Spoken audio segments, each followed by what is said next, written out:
Hello friends, வணக்கம் and welcome. நாம் இன்றைக்கி கொஞ்சம் வித்தியாசமான மீன் வறுவல் செய்ய போகிறோம். கிழங்கா மீனை வச்சு கருவேப்பிலை மீன் வறுவல் செய்ய போகிறோம். இந்த மீனை நீங்கள் சாப்பிடையில பார்த்தீங்கன்னா நிறைய கருவேப்பிலை சேர்த்துருக்கீங்கன்றதே தெரியாது. அவ்வளவு டேஸ்ட்டாக இருக்கும். ரொம்ப ஹெல்த்தியானது கூட.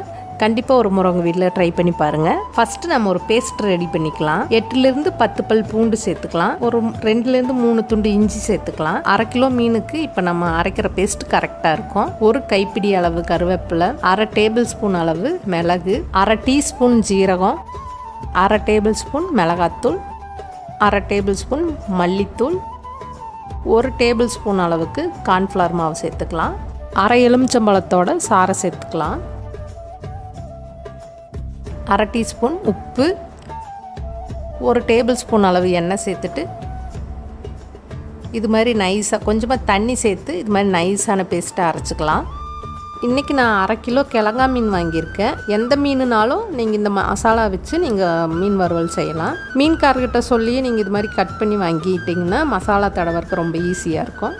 மீனோட மேல் சைடு, அடிப்பாகம், நடுவில் எல்லா பக்கமுமே இந்த மசாலாவை நல்லா கோட் பண்ணிடுங்க. மசாலாவை நல்லா கோட் பண்ணிவிட்டு 2லேருந்து 3 மணி நேரம் ஊற வச்சிட்டிங்கன்னா இந்த மசாலா மீனில் நல்லா ஊறி நம்ம பொரிக்கையில் ரொம்ப சூப்பராக இருக்கும். உங்களுக்கு டைம் இல்லை அப்படின்னா ஒரு 1/2 மணி நேரத்துலேருந்து 1 மணி நேரமாவது இந்த மசாலாவில் இந்த மீன் ஊற வைங்க. அப்போ தான் மசாலா பிடிச்சி இந்த மீன் சாப்பிட நல்லா டேஸ்ட்டாக இருக்கும். எப்போவுமே நீங்கள் எந்த மீன் வறுவல் செய்கிறதுனாலும் ஒரு 1 ஹவராவது மசாலாவில் மீன் ஊறணும். அப்போ தான் நம்ம பொரிக்கிற எந்த மீன்னாலும் நல்லாயிருக்கும். இது மாதிரி எல்லா பக்கம் கோட் பண்ணிவிட்டு நான் ஒரு 2லேருந்து 3 மணி நேரம் ஊற வைக்க போகிறேன்.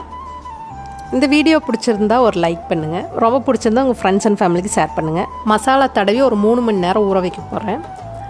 நம்ம எப்போவுமே மீனை ஃபுல்லாக ஆயில் ஃப்ரை பண்ணாமல் தோசை சட்டியில் கொஞ்சமாக எண்ணெய் ஊற்றி தவா ஃப்ரை பண்ணோன்னா இந்த மசாலாலாம் உதிர்ந்து போகாமல் நல்ல டேஸ்ட்டாக இருக்கும். எப்போவுமே தோசை சட்டியில் மீன் பொரிக்கிறத ட்ரை பண்ணி பாருங்கள், ரொம்ப நல்லாயிருக்கும். நான் இன்றைக்கி தோசை சட்டியில் தான் பொரிக்க போகிறேன். இது தேங்காய் எண்ணெயில் பொரிச்சிங்கன்னா இன்னும் கூடுதல் சுவையில் இருக்கும். 3 மணி நேரத்துக்கு அப்புறம் பார்த்தீங்கன்னா மீன் மசாலா நல்லா ஊறி இருக்குது. தவாவில் ஒரு 3 டேபிள் ஸ்பூன் அளவு மட்டும் தேங்காய் எண்ணெய் சேர்த்துட்டு எண்ணெய் நல்லா காஞ்சோன்னா அடுப்பை மீடியம் ஃப்ளேமில் வச்சுட்டு மீனை சேர்த்துக்கலாம்.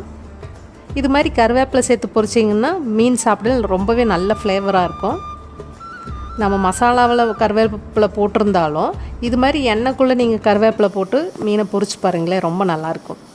ஒரு 3 நிமிஷம் ஒரு சைடு மீடியம் ஃப்ளேமில் இந்த மீனை நல்லா ஃப்ரை பண்ண விடுங்க. திருப்பி போட்டுட்டு இன்னொரு 3 நிமிஷம் வேக வச்சாவே இந்த மீன் நல்லா ஃப்ரை ஆகிருக்கும். ரொம்ப ஓவர் குக் பண்ணிங்கன்னா ரப்பர் மாதிரி ஆயிரும். 3லேருந்து 4 நிமிஷத்துக்குள்ளேயே இந்த மீன் நல்லா பொரிஞ்சிரும். இப்போ எல்லா சைடும் திருப்பி போட்டு இந்த மீன் நல்லா பொரிஞ்சிருக்கு. மனமே ரொம்ப சூப்பராக இருக்குது. இந்த மீன் ரொம்ப ஹெல்த்தியானது கூட. நீங்கள் இது மாதிரி மீன் பொரிக்கல நிறைய கருவேப்பிலை சேர்ந்து மசாலா அரைச்சி மீன் பொரிச்சு பாருங்கள், ரொம்ப சூப்பராக இருக்கும். நீங்கள் சொன்னால் மட்டும்தான் தெரியும் நிறைய கருவேப்பிலை சேர்த்துருக்கீங்கன்ட்டு. எல்லோரும் கண்டிப்பாக ட்ரை பண்ண வேண்டிய ரெசிபின்னு நான் அதை சொல்வேன். உங்கள் வீட்டில் ட்ரை பண்ணி பாருங்கள்.